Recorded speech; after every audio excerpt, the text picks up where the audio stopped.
Kani kadai ka kubor kabawan man la katayo na ka River Environmental Protection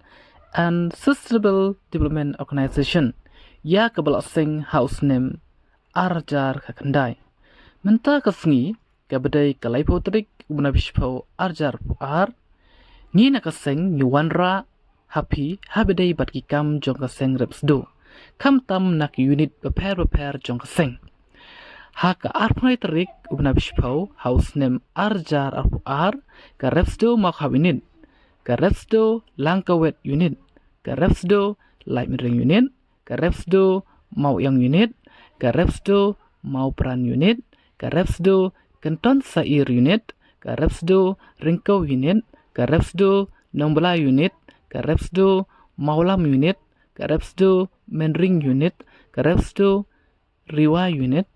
ka REPSDO light shooting unit bat ka REPSDO wah umrem unit kila yo ban pelong ya ka jing perkut snong pen khoj ya thlong aji kai ya badai bat khoj ka suba bat pelong ya ka jing bam sobha ya ki hybrid kumjo klayo ruban pelong ya jelek kai competition ba per na banta ki hybrid kumban spentip ka seng REPSDO menta klayo ban pendem arajar shispa subsently ki kam baka seng ke chat pelong kadai ka cleaning drive pelat kasau tungding ai awareness habadai bat ka khoj ka suba pelong jelek kai competition ba per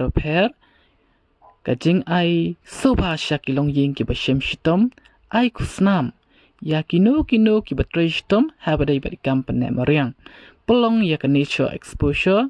ai bam soba bat kumta terter